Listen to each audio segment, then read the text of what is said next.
وَلَقَدْ يَسَّرْنَا الْقُرْآنَ لِلذِّكْرِ، اور بے شک ہم نے قرآن کو نصیحت کے لیے آسان کر دیا ہے۔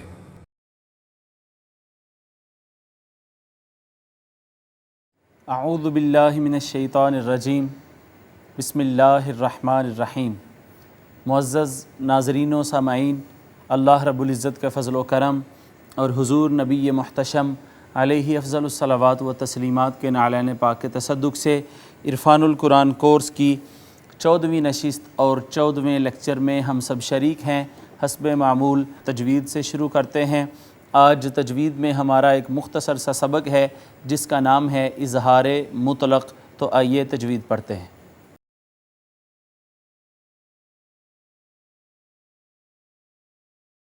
ناظرین، آپ کے علم میں ہے کہ ہم حروف اظہار پڑھ چکے، حمزہ، ہا، عین، ہا اور غین خا۔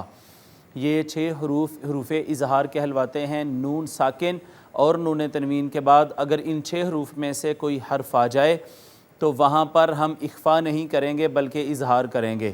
لیکن یہ اظہار مطلق کا معنی یہ ہوتا ہے کہ جس میں کوئی شرط عائد نہ کی جائے۔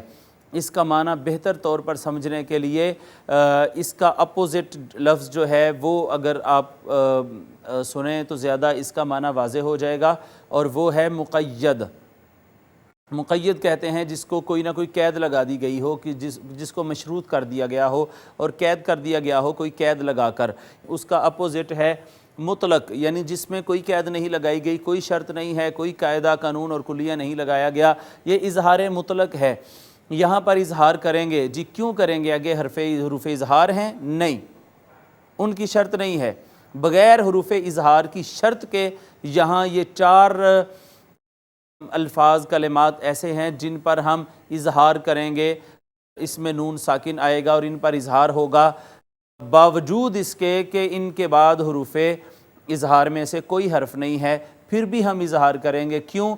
جی عربی زبان میں ان 4 کلمات میں نون ساکن پر ہمیشہ اظہار کیا جاتا ہے، بغیر کسی وجہ کے، بغیر کسی شرط کے اور بغیر کسی قید کے۔ وہ 4 الفاظ جن پر اظہار مطلق ہوتا ہے نون ساکن پر، ہم وہ 4 الفاظ یہاں پہ لکھتے ہیں۔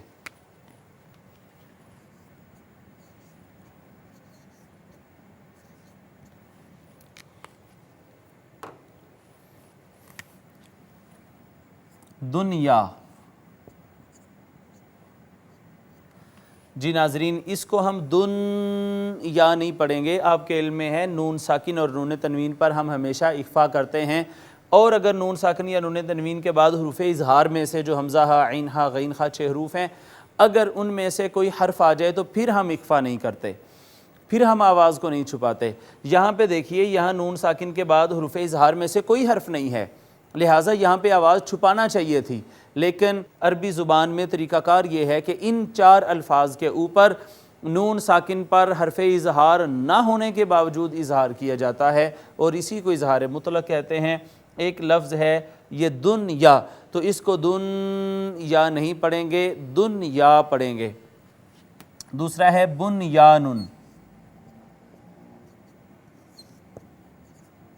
بن یانن۔ یہاں بھی آپ دیکھیے نون ساکن کے بعد کوئی حرف اظہار نہیں ہے، اخفا ہونا چاہیے تھا لیکن اخفا نہیں ہوگا، یہاں بھی اظہار ہوگا، اور اس کو بن یانن کی بجائے پڑھیں گے بن یانن، اظہار کریں گے اس پر بھی۔ تیسرا کلمہ جو ہے وہ ہے قنوانن، قنوانن۔ یہاں بھی دیکھیں نون ساکن آ گیا، نون ساکن کے بعد کوئی حرف اظہار نہیں ہے کہ ہم اس پہ اظہار کرتے، اخفائی ہونا چاہیے تھا لیکن ہم یہاں پہ اخفا نہیں کر سکتے۔ کیوں؟ یہ تیسرا ایسا کلمہ ہے جس میں اظہار مطلق ہوگا اور بغیر اخفا کیے نون ساکن کو پڑھیں گے۔ چوتھا اور آخری جو کلمہ ہے وہ ہے سنوانن،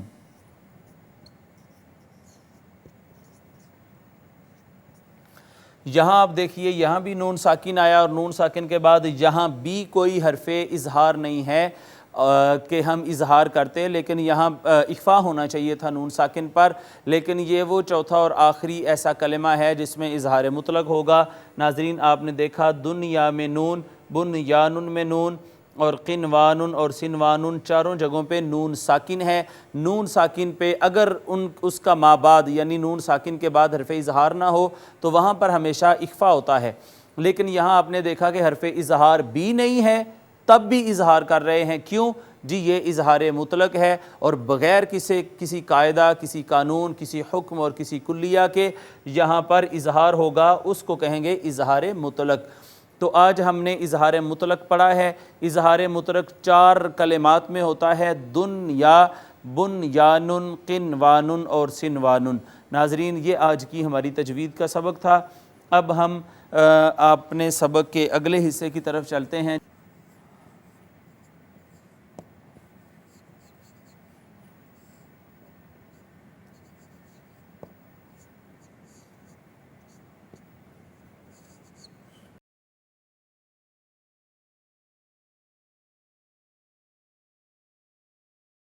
ناظرین آج کے سبق کو ہم اعراب لگا چکے ہیں۔ اعراب لگانے کے بعد اب ہم اس کو ایک دفعہ پڑھیں گے۔ اس کو ایک دفعہ پڑھنے کے بعد پھر ہم اس کا ترجمہ کریں گے اور دیکھیں گے کہ آج کے ہمارے اس سبق میں جو تجوید ہم نے آج تک پڑھی ہے اس میں کون کون سے احکام آئے ہیں۔ اعوذ باللہ من الشیطان الرجیم، بسم اللہ الرحمن الرحیم، وَإِن كُنتم۔ دیکھیے ناظرین شروع میں واو ہے، میں ہمیشہ آپ سے کہتا ہوں کہ واو اور پیش ہونٹ گول کیے بغیر صحیح طور پہ ادا نہیں ہوتے، لہٰذا ہونٹ گول کیا کریں۔ اس کے بعد آپ نے ملاحظہ کیا ہوگا کہ دونوں جگہوں پہ نون ساکن آیا ہے اور دونوں جگہوں پہ ہم نے اخفا کیا ہے۔ اخفا کہتے ہیں نون ساکن اور نون تنوین پر آواز کے چھپانے کو۔ فی ریب مما، آپ دیکھیے یہ یا کا ماقبل مکسور ہے، فا کے نیچے زیر ہے، یا کا ماقبل یہ یا مدہ ہے، اس یا سے پہلے کا ماقبل مفتوح ہے، یہ یا لین ہے، یہ یا مدہ ہوگی۔ یا ایسی یا جس سے پہلے زیر ہو وہ یا مدہ کہلواتی ہے، اور ایسی یا جس سے پہلے زبر ہو وہ یا لین کہلواتی ہے۔ یہاں دونوں جگہوں پہ ادغام ہوا ہے۔ ادغام کا سبق ابھی ہم نے نہیں پڑھا، اس وجہ سے اس کو رہنے دیتے ہیں۔ نزلنا، یہاں بھی دیکھیے الف ما قبل مفتوح، یہ الف مدہ ہے۔ علی عبدنا، یہاں دیکھیں آخری حرف کے اوپر کھڑی زبر آئی ہے، لہٰذا اس کو کہیں گے الف المقصورہ۔ اس کے بعد آپ دیکھیں کہ یہاں با ہے اور با آئی ہے ساکن۔ آپ گزشتہ سبق میں ہم نے یہ پڑھا تھا کہ قاف تا با جیم دال یہ 5 حروف میں سے اگر کوئی بھی حرف ساکن آ جائے تو اس پر قلقلہ ہوتا ہے، آواز لگ کر واپس آتی ہے۔ آپ دیکھیں قطب جدن میں سے با بھی ہے اور وہ ساکن بھی ہے، لہٰذا اس پر قلقلہ کریں گے اور یوں پڑھیں گے عبدینا عبدینا۔ یہاں پہ دیکھیں الف مدہ ہے، ما قبل مفتوح ہے اس کا۔ فَأْتُوا بِصُورَةٍ مِّن مِّثْلِهِ، تو یہاں پہ دیکھیں یہ واو مدہ ما قبل اس کا مضموم تھا، اس کے بعد یہ بھی واو مدہ ما قبل مضموم تھا، اس کے بعد ان جو دونوں جگہوں پہ ادغام ہوا ہے، جو سبق ابھی ہم نے نہیں پڑھا، آگے انشاءاللہ چل کے پڑھیں گے۔ اس کے بعد یہ دیکھیں یہ ہا کے نیچے کھڑی زیر ہے، اور کھڑی زیر ہم نے نظائر حروف مدہ میں پڑھا تھا کہ کھڑی زبر کو کہتے ہیں الف المدیہ صغیرہ، یہی کھڑی زبر کسی لفظ کے آخری حرف پر آئے تو اس کو کہتے ہیں الف المکسورہ، اور اگر کھڑی زیر آ جائے اس کو کہتے ہیں یا مدہ۔ تو یہ یا المدیہ الصغیرہ ہے۔ وَادْعُوا شُهَدَاءَكُمْ، یہاں پہ بھی دیکھیں دال آئی ہے اور دال ساکن ہے۔ آپ کے علم میں ہے کہ دال قطب جدن حروف قلقلہ میں سے ہے، اور حروف قلقلہ قاف تا با جیم دال میں سے اگر کوئی بھی حرف ساکن آئے، یہاں پہ دال ساکن آ گئی، لہٰذا یہاں پہ ہم قلقلہ کریں گے اور یوں پڑھیں گے وَادْعُوا شُهَدَاءَكُمْ مِن دُونِ اللَّهِ۔ یہاں بھی آپ دیکھیے کہ نون ساکن، یہاں پہ اخفا کیا اس وجہ سے کہ آگے حرف اظہار کوئی نہیں ہے، اس کے بعد اس میں جلالت اللہ آیا ہے، اس میں جلالت کا ما قبل مکسور ہے، لہٰذا اس کو باریک پڑھیں گے، اور یہ واو مدہ ہے اس وجہ سے کہ ما قبل اس کا مضموم ہے۔ یہاں پہ اخفا کریں گے، یہاں پہ واو مدہ کریں گے، اور اس کو اس میں جلالت اللہ کو باریک پڑھتے ہوئے اس کے اوپر کھڑی زبر ہے جس کو ہم الف المدیہ صغیرہ کہتے ہیں، تو اس کو بھی ایک الف کے برابر ہم کھینچیں گے۔ من دون اللہ ان کنتم صادقین، یہاں بھی آپ دیکھیں نون ساکن، یہاں بھی نون ساکن، اور ان دونوں کے بعد کوئی حرف اظہار نہیں ہے، لہٰذا یہاں پہ اخفا ہوگا، اور ہم نے کیا ہے، اس کو کہتے ہیں الف المدیہ الصغیرہ۔ یہ یا آئی ہے، ما قبل اس کا مکسور ہے، یہ یا مدہ ہو گئی۔ فَإِن لَّمْ تَفْعَلُوا، یہاں پہ ادغام ہو گیا، ابھی ہم نے ادغام نہیں پڑھا، یہ واو مدہ ہے ناظرین۔ وَلَن تَفْعَلُوا، یہاں پہ آپ دیکھیں یہ نون ساکن آیا، اور نون ساکن کے بعد کوئی حرف اظہار نہیں ہے حروف حلقی میں سے، لہٰذا یہاں پر اخفا ہوگا جو ہم نے کیا ہے، اور اسی طرح یہ واو مدہ ہے، ما قبل اس کا مضموم تھا۔ فَاتَّقُوا النَّارَ الَّتِي، آپ دیکھیں کہ سب سے پہلے تو یہ تا جو ہے وہ مشدد ہے، اس کے اوپر شد آئی ہے۔ ہم نے یہ پڑھا ہوا ہے کہ کوئی بھی حرف اگر مشدد ہو تو پچھلے حرف کو اس پر سختی سے مارتے ہیں اور سختی سے اس کو پڑھتے ہیں، تو فَاتَّقُوا النَّارَ الَّتِي کی بجائے اس کو سختی سے پڑھیں گے فَاتَّقُوا النَّارَ الَّتِي۔ اور یہ بھی دیکھیں کہ یہاں نون مشدد ہے، میم مشدد اور نون مشدد پر ہمیشہ غنہ کیا جاتا ہے، ناک میں آواز لے جا کر گنگناتے ہیں۔ یہاں پہ آپ ملاحظہ فرمائیں کہ یہاں یا اور یا کا ما قبل مکسور، یا کا ما قبل مکسور ہو تو وہ یا مدہ ہوتی ہے۔ وَقُودُهَا النَّاسُ، یہاں آپ دیکھیں واو مدہ ہے اس وجہ سے کہ ما قبل مضموم ہے اس کا، اور یہاں پر نون مشدد غنہ کیا، اس کے بعد یہ الف مدہ ہے، ما قبل مفتوح ہے۔ وَالْحِجَارَةُ، آپ دیکھیے یہ الف مدہ ہے۔ ایک چیز میں یہاں یہ واضح کر دوں کہ جب وقف کرتے ہیں تو بہت ساری وقف کی تعریف یہ ہے کہ جہاں پر وقف کریں آخری حرف کی حرکت کو ساکن کر دیں، اور یہ جو گولتا ہوتی ہے یہ ہا سے بدل جاتی ہے، تو ناظرین وہ عام روٹین میں جب آپ قرات کر رہے ہوں تو اس وقت یہ قواعد لگتے ہیں۔ ابھی چونکہ ہم تدریس اور سیکھنے کی غرض سے کر رہے ہیں تو یہاں پہ وہ چیزیں امپلیمنٹ نہیں ہوتی، وہ انشاءاللہ آگے چل کے وقف کے بیان میں پوری ایک فصل اور باب آئے گا، اس میں یہ چیزیں ہم ان ڈیٹیل پڑھیں گے۔ اعدت للکافرین، تو یہاں بھی دیکھیں یہ کھڑی زبر الف المدیہ صغیرہ اس کو کہتے ہیں، اور یہ یا مدہ ہے اس وجہ سے کہ ما قبل اس کا مکسور ہے۔ جی ناظرین، سبق ہم پڑھ چکے، اب آج کے اس سبق کا ہم لفظی ترجمہ کرتے ہیں جو کہ انشاءاللہ انتہائی آسان ہوگا۔ آپ اپنی پوری توجہ ادھر رکھیں۔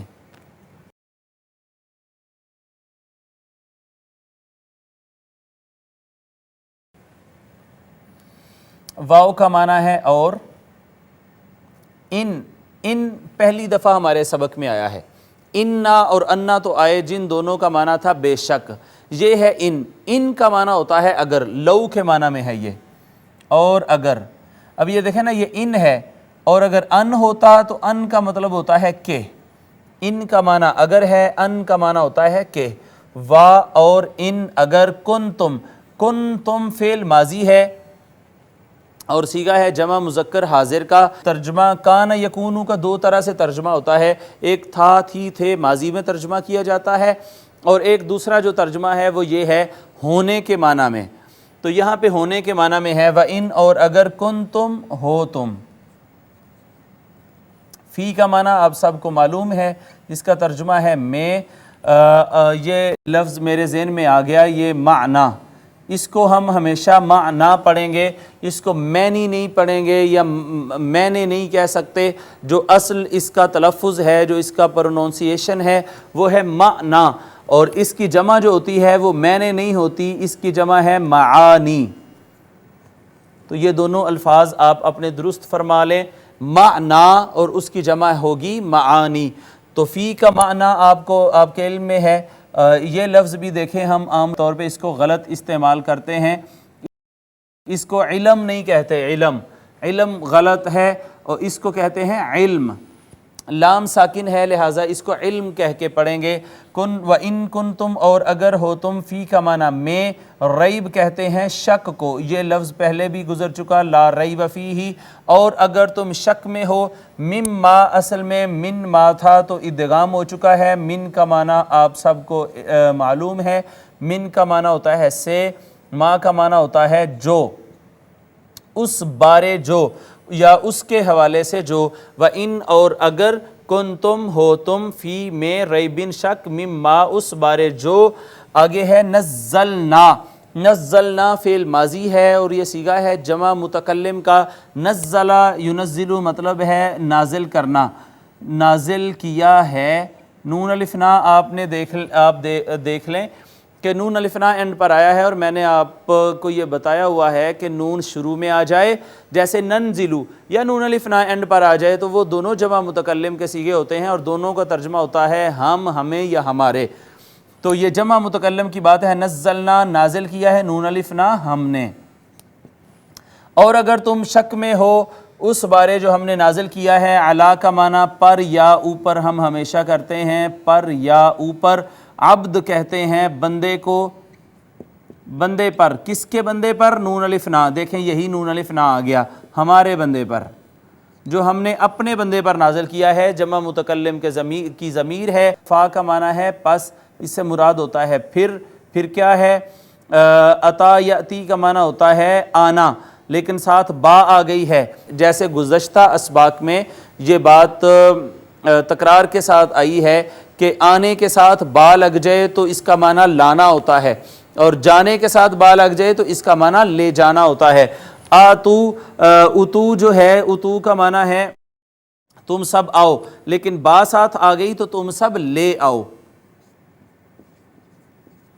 سورت کا معنی تو سورت ہی ہے، لیکن آپ کے علم میں ہوگا کہ میں نے آپ سے یہ عرض کیا تھا کہ نون تنوین اگر آ جائے نا کسی اسم کے آخر میں تو اس کا معنی لفظ کوئی سے کرتے ہیں، تو سورت ان سے مراد فقط سورت ترجمہ کریں گے تو یہ غالباً درست نہیں ہوگا، اگر اس کے ساتھ کوئی صورت لگا دیں گے تو یہ ترجمہ بہتر ہو جائے گا۔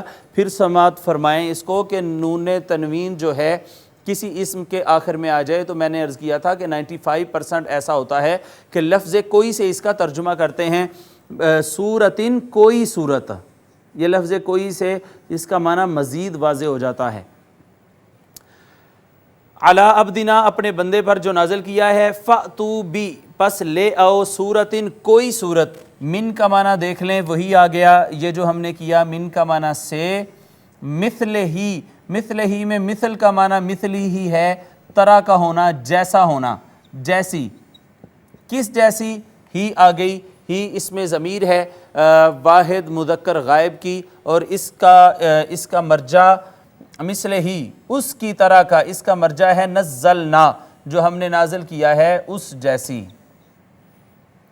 واو کا معنی اور ادعو فعل امر جمع مذکر حاضر، وہ ابھی ہم نے نہیں پڑھا، ترجمہ اس کا یہ ہے تم سب دعوت دے دو، تم سب پکار لو، تم سب پکار لو یا دعوت دے لو، بات ایک ہی ہے، تم سب پکار لو، کس کو؟ شہداء جمع ہے شہید کی، شہید دوست کو بھی کہتے ہیں، اور شاہد اور شہید دونوں کی یہ جمع ہے شہداء۔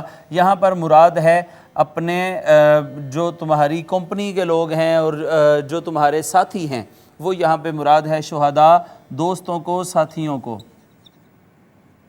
اور پکار لو ساتھیوں کو، کس کے ساتھیوں کو؟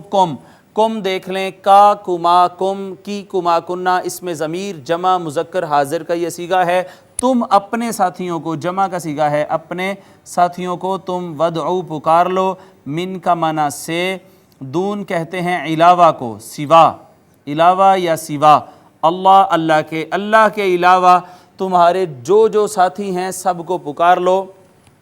ان یہاں پہ ہم نے ان کا ترجمہ کیا تھا اور وہ یہ تھا اگر کنتم بھی فعل ماضی جمع مذکر حاضر، اس کا بھی یہاں پہ ہم ترجمہ کیا ہے، ہم نے ترجمہ کیا تھا جو یہ ہے اگر ہو تم، صادقین، صادقین میں دیکھیں اینڈ پر یا نون آ گیا ہے، واو نون اور یا نون کسی بھی کلمہ کے آخر میں آئے تو آپ سمجھ لیں کہ یہ جمع کا صیغہ ہے، اور جب یہ سمجھ لیا کہ یہ جمع کا صیغہ ہے تو اس کا ترجمہ پھر سب یا سارے، ان دو الفاظ سے ہمیشہ ہم کرتے ہیں۔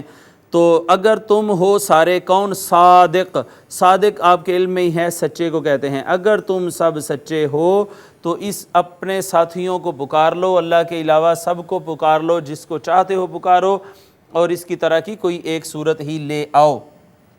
فَإِن لَمْ تَفْعَلُوا، فا کا معنی پس، ہمیشہ ہم یہی کرتے ہیں، آگے پھر دیکھ لیں ان آ گیا ہے۔ تقریباً 1500 سے 2000 کے قریب الفاظ ایسے ہیں جو ریپیٹ ہوئے ہیں قرآن پاک میں، اگر ان الفاظ کو غور سے سمجھ لیا جائے تو انہی کی فیملی سے اور انہی کے مشتقات جو ہیں وہ بار بار آتے ہیں، اور انسان کو قرآن پاک سمجھنا انتہائی آسان ہو جاتا ہے۔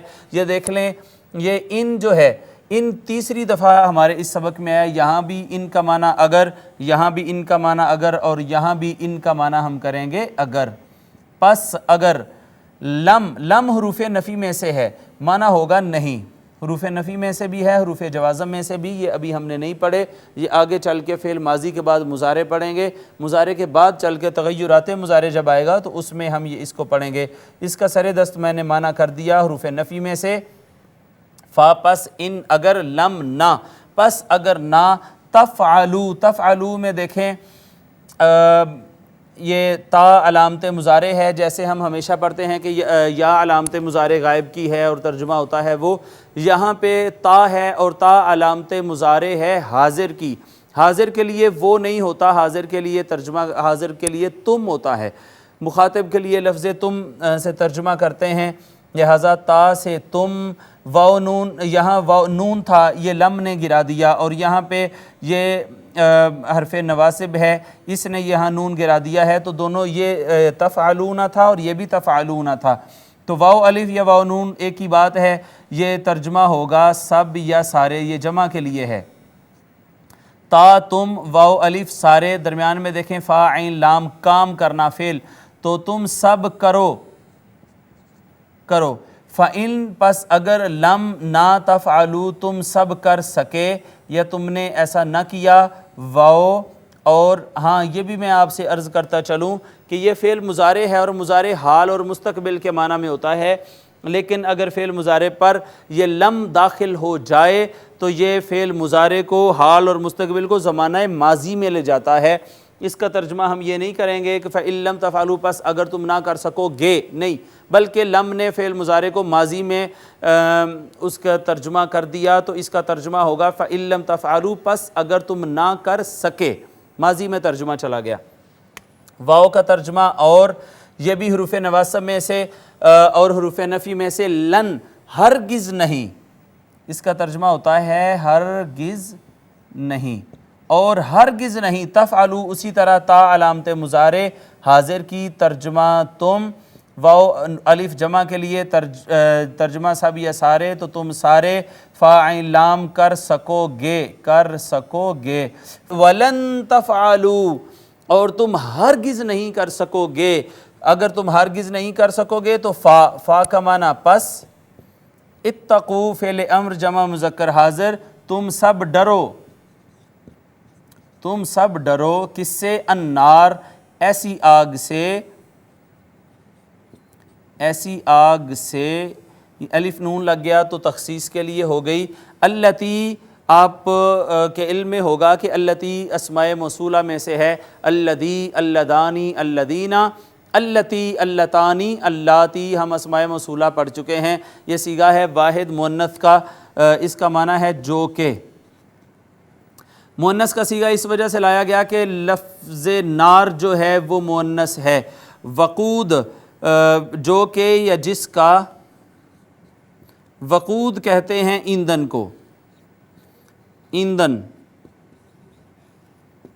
التی جو کہ وقود ایندھن ہے، ہا ضمیر اس میں ضمیر ہے واحد مؤنث غائب کی، ہا ضمیر کا مرجع ہے النار، اس کا ایندھن ہے، اس کا یعنی اس آگ کا جو ایندھن ہے، الناسو لوگ ہیں، والحجارہ، حجارہ جمع ہے حجر کی، حجر کہتے ہیں پتھر کو، یہ ہو گیا پتھر، وقودھا اس کا ایندھن ہے الناس والحجارہ لوگ اور پتھر، اعدت یہ پھر فعل ماضی آ گیا، واحد مؤنث غائب کا یہ صیغہ ہے، جو ہی ہم فعل ماضی پڑھ لیں گے اس کی گردان سمجھ لیں گے تو آپ کو بھی انشاءاللہ ان کی فوری پہچان ہو جایا کرے گی۔ اعدت عد یعد مستعد ہو جانا، اردو میں استعمال کرتے ہیں ہم یہ لفظ بھی، اعدت کا معنی ہے تیار کی گئی ہے، تیار کی گئی ہے، یہ بھی واحد مؤنث غائب کا صیغہ ہے۔ مؤنث اس وجہ سے آیا ہے کہ النار مؤنث ہے، اسی وجہ سے اسم موصولہ کا صیغہ بھی مؤنث کا آ گیا اور ہا ضمیر بھی مؤنث کی آ گئی، اور یہاں بھی جو فعل استعمال ہوا مؤنث کا ہوا کہ عدت وہ تیار کی گئی ہے۔ للکافرین، لام زیر لی اور لام زبر لا دونوں کا ترجمہ ہم ہمیشہ کرتے ہیں لیے کے لیے اور واسطے سے۔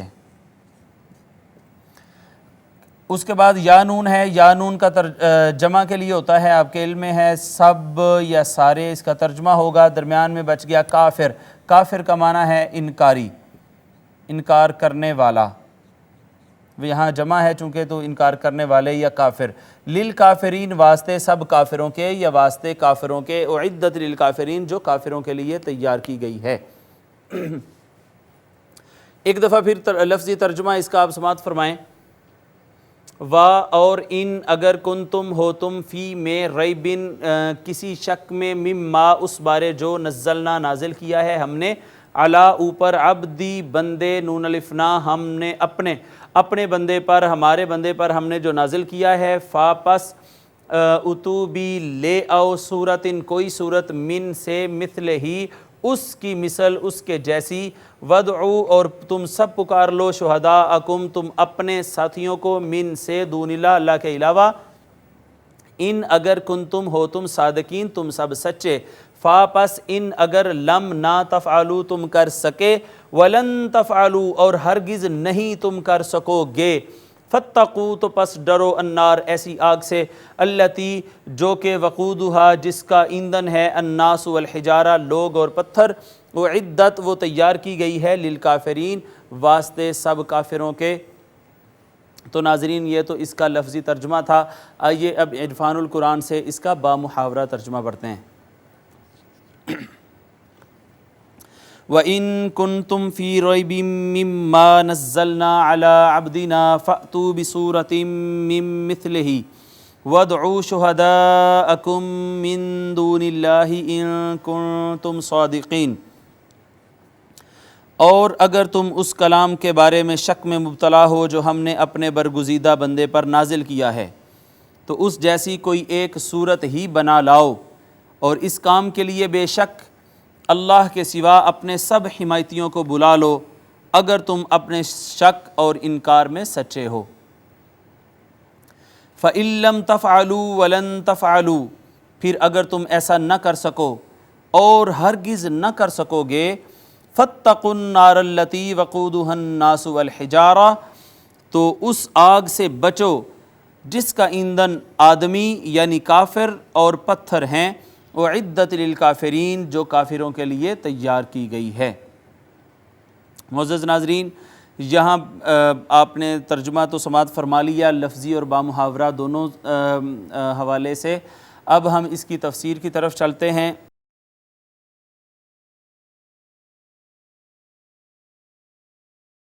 آپ کے علم میں ہے کہ پچھلی آیات میں اللہ رب العزت نے اپنی ربوبیت کا تعارف کروایا تھا، اپنی ربوبیت کی بات کی تھی اور اپنی الوہیت کی بات کی تھی اور عقیدہ توحید کی بات کی تھی، توحید کی بات۔ یہاں پر اب رسالت کی بات ہو رہی ہے، تو یہاں پر اس کی تفسیر ہم کرتے ہیں وہ اس طرح ہے کہ مسلمانوں کی روحانی کفالت کے دو سرچشمے ہیں، ایک قرآن ہے جو مما نزلنا سے ثابت ہے، جو ہم نے نازل کیا ہے یعنی قرآن ہے، اور دوسرا صاحب قرآن ہے جو علی عبدنا سے ثابت ہے۔ تو مسلمانوں کی روحانی کفالت کے دو سرچشمے ہیں، ایک قرآن اور ایک صاحب قرآن، اور ہم اپنی ایمان کی معراج کو تبھی پا سکتے ہیں کہ جب ایک ہاتھ میں قرآن کی تعلیمات ہوں اور دوسرے ہاتھ میں صاحب قرآن سے محبت ہو، دونوں چیزیں سب جب اکٹھی ساتھ لے کر چلیں گے تب ہم اپنے ایمان کی حقیقت کو پا سکیں گے۔ اگلی بات یہ ہے کہ توحید کے بعد یہاں سے نبوت و رسالت کا بنیادی مسئلہ شروع ہوتا ہے۔ نبوت کی روشنی میں دلیل چونکہ معجزہ ہوتا ہے، اور آپ نے دیکھا کہ دیگر آقا علیہ الصلوۃ والسلام سے پہلے جو انبیاء کرام دنیا میں مبعوث ہوئے ان کو ہزاروں معجزات سے نوازا گیا۔ اسی طرح کریم آقا و مولا سیدنا محمد الرسول اللہ صلی اللہ تعالیٰ علیہ وآلہ وسلم ہمارے ملجا و مأوا اور شفیع المذنبین اور رحمت للعالمین ہمارے آقا کو بے شمار دیگر معجزات کے علاوہ جو سب سے بڑا علمی معجزہ آقا علیہ الصلوۃ والسلام کو دیا گیا وہ قرآن کا معجزہ تھا۔ قرآن کے حوالے سے کفار و مشرکین ہمیشہ حضور علیہ الصلوۃ والسلام پر یہ تانا زنی کرتے اور کہتے جی یہ معاذ اللہ محمد کا گڑا ہوا کلام ہے اور اپنا بنایا ہوا کلام ہے، اللہ کا کلام یہ نہیں ہے۔ تو اللہ رب العزت نے فرمایا کہ اگر تم واقعی اپنی اس بات پر بضد ہو کہ یہ کلام اللہ کا نہیں ہے اور خالق و مالک کا نہیں ہے اور یہ مخلوق کا ہے اور یہ محمد نے معاذ اللہ اس کلام کو گڑا ہے اور بنایا ہے، تو تم پھر کیوں ایسا نہیں کرتے کہ اس کی مثل ہی قرآن کی کچھ مثل بنا کے لے آؤ۔ اگر تم اپنے دعوے میں سچے ہو کہ انسان بھی ایسا کلام تخلیق کر سکتا ہے تو خود بھی کوشش کرو، خود بھی بنا کے لے آؤ۔ تمہیں تو اپنی زبان دانی پر بہت ناز ہے۔ وہ عرب جو بڑے فصیح اللسان ہونے کا دعویٰ کرتے تھے اور فی البدی اشعار کہہ دیا کرتے تھے، اور ان کو اپنے آپ کو عرب کہتے اور باقی ساری دنیا کو وہ عجم کہتے تھے۔ عجم کا معنی ہوتا ہے گونگا، یعنی ان کی نگاہ میں صرف وہی اہل زبان تھے، باقی ساری دنیا زبان و ادب سے دور تھی۔ لہٰذا جب آقا علیہ الصلوۃ والسلام کی آمد ہوئی، حضور کو یہ شان تو ملی۔ آقا علیہ الصلوۃ والسلام نے فرمایا انا افصح العرب، عربوں میں سب سے زیادہ فصیح ہوں۔ وہ اس وجہ سے کہ آقا علیہ الصلوۃ والسلام کا جو کلام ہوتا تھا وہ کلام بھی حضور کا اپنا کلام نہیں ہوتا تھا، وہ بھی وما ینطق عن الہویٰ۔ اللہ رب العزت نے فرمایا کہ ہمارا محبوب اپنی خواہش نفس سے کوئی کلام ہی نہیں کرتا، ان ہوا الا وحی یوحیٰ، یہ تو وہی بات فرماتا ہے جس کی ہم اس کی طرف وحی کرتے ہیں۔ لہٰذا جو وحی حضور علیہ الصلوۃ والسلام کے اپنے الفاظ میں ادا ہوتی، کیسے ہو سکتا تھا کہ اس وحی اور ان الفاظ کا مقابلہ دیگر کوئی کلام کر سکتا؟ لہٰذا اعلیٰ حضرت نے یہاں فرمایا تھا کہ تیرے سامنے ہیں یوں دبے لچے فصحاء عرب کے بڑے بڑے، کوئی جان منہ میں زبان نہیں بلکہ جسم میں جان نہیں۔ تو معزز ناظرین، وہ جو بار بار یہ الزام تراشی کرتے تھے تو اللہ رب العزت نے بھی پھر ان کو چیلنج دیا اور فرمایا کہ اگر تم واقعی یہ سمجھتے ہو کہ یہ اللہ کا کلام نہیں ہے اور یہ کسی انسان کا بنایا ہوا کلام ہے تو کیوں ایسا نہیں کرتے کہ تم بھی اس کی طرح کا کوئی کلام بنا کے لے آؤ۔ تو یہ چیلنج جو قرآن پاک نے دیا یہ بار بار دیا ہے، اور اس کی جو ترتیب ہے علی سبیل التنزل وہ میں آپ کے سامنے بیان کرتا ہوں۔ سب سے پہلے تو قرآن پاک نے فرمایا قل لئن اجتمعت الانس والجن، آپ اے محبوب ان سے فرما دیں کہ اگر سارے انسان اور جن بھی جمع ہو جائیں علی ان یأتوا بمثل ھذا القرآن، کہ وہ اس کی طرح کا کوئی قرآن بنا کے لے آئیں، لا یأتون بمثلہ، وہ اس کی طرح کا کبھی کوئی قرآن بنا کے نہیں لا سکتے، ولو کان بعضهم لبعض ظہیرا، اگرچہ وہ سارے ایک دوسرے کے اس معاملے میں مددگار اور معاون بھی بن جائیں۔ تو یہ پورے قرآن کی بات تھی، یقیناً اس کا جواب کوئی نہیں دے سکتا تھا۔ اس کے بعد دوسری دفعہ جب کوئی حرکت نہیں ہوئی ان لوگوں میں تو قرآن نے اپنے اس چیلنج میں تھوڑی تخفیف اور نرمی کی اور فرمایا کہ سنو فَأْتُوا بِعَشَرِ سُوَرٍ مِثْلِهِ مفتریات وَادْعُوا مَنِ اسْتَطَعْتُم مِّن دُونِ اللَّهِ إِن كُنتُمْ صَادِقِينَ، سنو اس کی طرح کی 10 صورتیں ہی بنا کے لے آؤ۔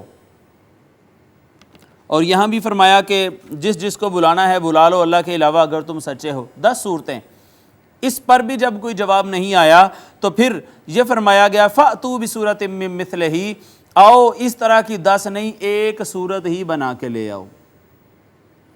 ناظرین، جب یہاں بھی کچھ بن نہ پڑا تو پھر اللہ رب العزت نے اس چیلنج کو اتنا آسان تر کر دیا ان کے لیے اور فرمایا فَلْيَأْتُوا بِحَدِيثٍ مِّثْلِهِ، ان کانوا صادقین، ان سے کہیے کہ یہ لے آئیں اس کی طرح کی کوئی ایک بات ہی لے آئیں۔ پوری جو صورت ہے وہ تو چلیں ایک الگ معاملہ ہو گیا، نہیں لا سکے، اس کا جواب چیلنج کا انہوں نے نہیں دیا، تو یہ ایک اس کی طرح کی ایک بات ہی بنا کے لے آئیں اگر یہ اپنے دعوے میں سچے ہیں۔ لہٰذا جب یہ آیت کریمہ نازل ہوئی فَأْتُوا بِسُورَةٍ مِّن مِّثْلِهِ کہ اس کی طرح کی ایک صورت ہی بنا کے لے آؤ، تو آقا علیہ الصلوۃ والسلام نے عرب کے دستور کے مطابق یہ صورت لکھ کر اِنَّا أَعْطَيْنَاكَ الْكَوْثَرَ فَصَلِّ لِرَبِّكَ وَانْحَرْ إِنَّ شَانِئَكَ هُوَ الْأَبْتَرُ یہ سورہ مبارکہ لکھ کر کعبے کی دیوار پر آویزاں کر دی، اور یہ کئی دنوں تک لٹکتی رہی، اور یہ طریقہ کار تھا عربوں کا کہ جب کوئی چیلنج دینا ہوتا تو اس کو لکھ کر وہ کعبہ کی دیوار پر آویزاں کر دیا کرتے تھے۔ اس کو بھی آویزاں کر دیا گیا، کئی روز تک یہ سورہ مبارکہ لٹکتی رہی، کسی نے اس کا جواب نہیں دیا۔ بالآخر شعراء کا ایک سرغنہ اور شعراء کا ایک سربراہ وہاں سے اس کا گزر ہوا، اور اس نے اس کو دیکھتے ہوئے اس کے اینڈ پر ایک جملہ لکھ کر اپنے عجز کا کھلم کھلا اعتراف کر لیا، اور وہ جملہ یہ تھا لیس ھذا من طاقت البشر۔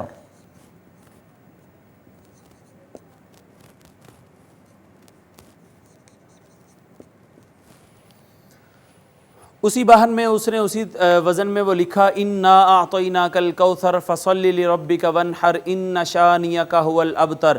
اس نے آگے لکھ دیا لیس ھذا من طاقت البشر، اس طرح کا کلام تخلیق کرنا کسی انسان اور بشر کے بس کا روگ نہیں ہے اور اس کی طاقت میں نہیں ہے، یہ کہہ کر انہوں نے اپنے عز کا کھلم کھلا اعتراف کر لیا۔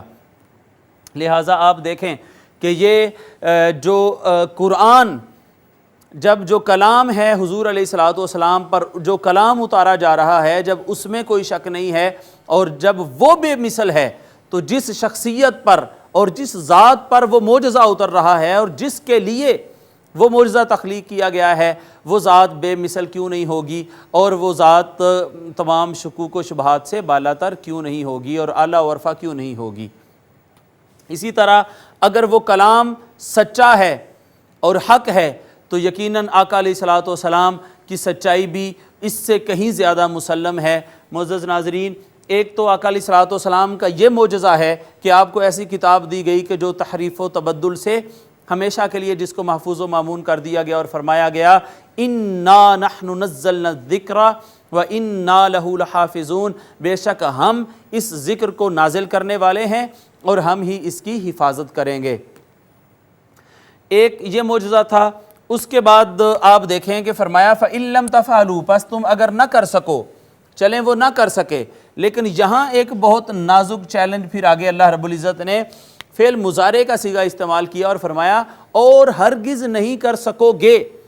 تو آپ دیکھ لیں 14 صدیاں گزرنے کے باوجود، یہود و نصارہ کی تمام تر کاوشوں کے باوجود قرآن پاک میں کوئی تحریف و تبدل نہیں ہو سکا اور اس میں کوئی ترمیم نہیں ہو سکی۔ لہٰذا جہاں قرآن پاک کا سچ ثابت ہونا اور بے مثل ہونا ایک معجزہ ہے، وہاں جو قرآن نے 14 صدیاں پہلے یہ چیلنج دیا تھا کہ تم کبھی بھی نہیں کر سکو گے، اور 14 صدیوں میں وہ اس چیلنج سے عہدہ برا نہیں ہو سکے اور اس چیلنج کا جواب نہیں دے سکے، تو یہ ایک دوسرا اور مستقل الگ معجزہ ہے۔ اللہ رب العزت نے فرمایا جب تم ان تمام معجزات کے سامنے بے بس ہو تو فاتقوا النار التی، ڈرو اس آگ سے، وقودها الناس والحجارہ، جس کا ایندھن لوگ ہیں۔ لوگ کون؟ کافر لوگ۔ والحجارۃ، اور پتھر ہیں۔ یہ پتھر کون ہیں؟ یہ وہ پتھر ہیں جن کو وہ پوجتے تھے، یہ لات ہے، یہ منات ہے، یہ عزیٰ ہے، یہ حبل ہے، جو ان کے اصنام تھے اور پتھروں سے انہوں نے تراشے ہوئے تھے، وہ مراد ہیں اعدت للکافرین، اور یہ کافروں کے لیے آگ تیار کی گئی ہے۔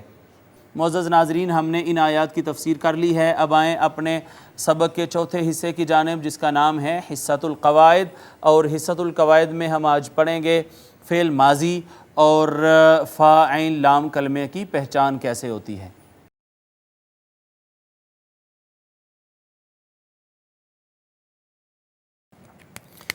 فعل ماضی جیسا کہ ہم پڑھ چکے کہ گزرے ہوئے زمانے کو کہتے ہیں، جیسے ذہبا، ذہبا کا معنی ہے وہ گیا، جیسے جالسا، جالسا کا معنی ہے وہ بیٹھا، اور نظارہ اس نے دیکھا، اسی طرح کاتبہ اس نے لکھا۔ جی، اور یہ فعل ماضی جو ہوتا ہے، اگر آپ توجہ فرمائیں تو 4 صیغے ہم نے فعل ماضی کے لکھے ہیں۔ یہاں پر فعل ماضی کا جو صیغہ ہوتا ہے وہ کم از کم 3 حروف پر مشتمل ہوتا ہے، اس میں کم از کم 3 حروف ہوتے ہیں، جیسے یہاں بھی 3 ہیں، یہاں بھی، اور یہاں بھی، اور یہاں بھی، اور ان 3 حروف میں سے پہلے حرف کو فا کلمہ، دوسرے حرف کو عین کلمہ، اور تیسرے حرف کو لام کلمہ کہا جاتا ہے۔ اس کی ہم مزید وضاحت یہاں پہ کرتے ہیں۔ فا کلمہ، عین کلمہ اور لام کلمہ۔ مثلا ہم نے یہاں پہ یہی لے لیں، ذہبہ ہے، ذہبہ،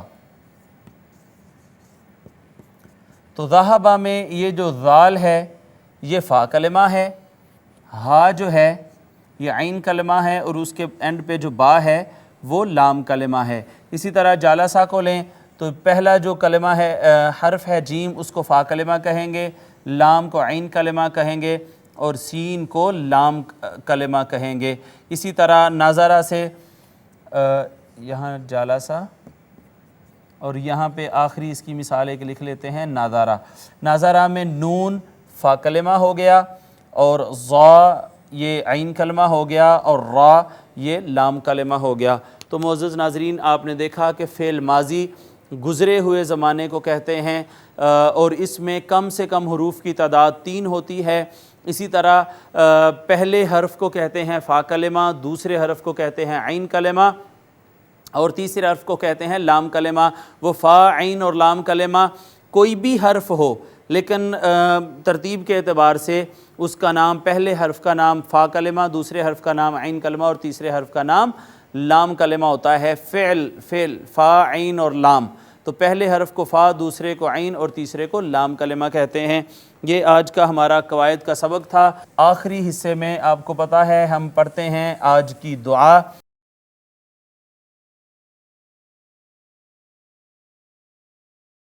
آج کے سبق میں ہم پڑھیں گے سو کر اٹھنے کی دعا، سو کر اٹھتے وقت کی دعا۔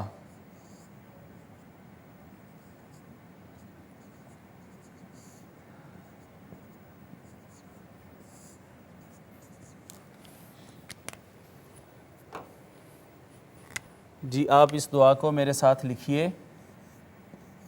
الحمد للہ الذی احیانا بعدما اماتنا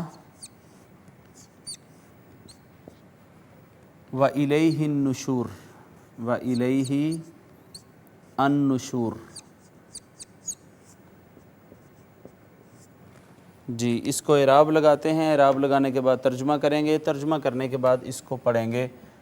الحمد للہ الذی احیانا بعد ما اماتنا و الیہ النشور۔ جی، تو اس کا ترجمہ ہے الحمد، آپ اس کا ترجمہ کر چکے ہیں پہلے۔ الحمد کا ترجمہ ہے تمام تعریفیں۔ للہ، لام زیر لی اور لام زبر لا کا ترجمہ لیے کے لیے اور واسطے، للہ لیے اللہ کے یا واسطے اللہ کے، تمام تعریفیں اللہ کے لیے ہیں۔ الذی اس میں موصولہ ہے، واحد مذکر کا صیغہ، جس نے احیا، احیا کا معنی ہے زندہ کیا، فعل ماضی واحد مذکر غائب، زندہ کیا کسے؟ نون الف نا، ہمیں، اس میں ضمیر ہے جمع متکلم کی، جس نے ہمیں زندہ کیا، بعد بعد ما کا معنی جو، ما موصولہ ہے، اماتنا ہمارے مرنے کے بعد، ہمارے مرنے کے، جس نے ہمیں ہمارے مرنے کے بعد زندہ کیا، واو کا معنی اور، الا طرف یا کی طرف، ہی اس میں ضمیر واحد مذکر غائب، معنی ہے اسی کی، اور طرف اسی کی، ہا ضمیر کا مرجع اللہ ہے، یعنی اسی اللہ کی طرف، النشور ہم پلٹنے والے ہیں یا ہمارا حشر ہونے والا ہے، اسی کی طرف ہم لوٹنے والے ہیں، لوٹنے والے ہیں، پلٹنے والے ہیں، یا ہمارا حشر ہونے والا ہے اور اسی کی طرف ہم پلٹ کر جائیں گے۔ الحمدللہ الذی، تمام تر تعریفیں اس اللہ کے لیے جس نے احیانا ہمیں زندہ کیا، بعدما اماتنا ہمارے مرنے کے بعد، ہماری موت کے بعد، و الیہ النشور اور اسی کی طرف ہم نے پلٹ کر جانا ہے۔ تو ناظرین یہ آج کی ہماری دعا ہے، اسی کی طرف ہم نے لوٹ کر جانا ہے اور اسی کی طرف ہم نے اکٹھے ہونا ہے۔ الحمدللہ الذی احیانا بعدما اماتنا و الیہ النشور۔ ہمارا یہ 14واں لیکچر مکمل ہوتا ہے۔ اس سے قبل کہ ہم اپنی گفتگو کا اختتام کریں، ایک جلدی سے اس سبق کی ریویژن کر لیتے ہیں۔ سب سے پہلے تجوید پڑھی۔ تجوید میں ہم نے اظہار مطلق پڑھا ہے۔ اظہار مطلق 4 اسماء پر ہوتا ہے، دنیا، بنیان، قنوان، سنوان۔ اس کے بعد ہم نے آیات کا ترجمہ کیا جس میں اللہ رب العزت نے رسالت کی بات کی، قرآن پاک کی حقانیت کے پردے میں، اور قرآن کو بطور معجزہ اور آقا علیہ الصلوۃ والسلام کے معجزہ کے طور پر پیش کیا اور اس کا کوئی جواب کفار نہ دے سکے۔ اس کے بعد ہم نے آج جو گرامر پڑھی ہے اس میں فعل ماضی پڑھا کہ ماضی گزرے ہوئے زمانے کو کہتے ہیں، اور فا عین لام کلمہ کی پہچان پڑھی جو یہ تھی، پہلے حرف کو فا کلمہ، دوسرا جو کوئی بھی حرف ہو اس کو عین کلمہ، اور تیسرا جو کوئی بھی حرف ہو اس کو لام کلمہ کہتے ہیں۔ سبق کے آخر میں آج کی جو دعا تھی وہ یہ تھی، الحمدللہ الذی احیانا بعدما اماتنا و الیہ النشور۔ تمام تر تعریفیں اس اللہ کے لیے ہیں جس نے ہمیں زندہ کیا ہمارے مرنے کے بعد، اور اسی کی طرف ہم اکٹھے ہونے والے ہیں، اسی کی طرف ہم پلٹنے والے ہیں۔ یہ سو کر اٹھنے کی دعا ہے۔ معزز ناظرین، اسی کے ساتھ ہمارا آج کا یہ 14واں لیکچر ختم ہوتا ہے۔ اللہ رب العزت ہم سب کا حامی و ناصر ہو۔ وما علیہ الا البلاغ۔ لا إله إلا هو الرحمن الرحيم الملك القدوس السلام المؤمن المهيمن العزيز الجبار المتكبر الخالق البارئ المصور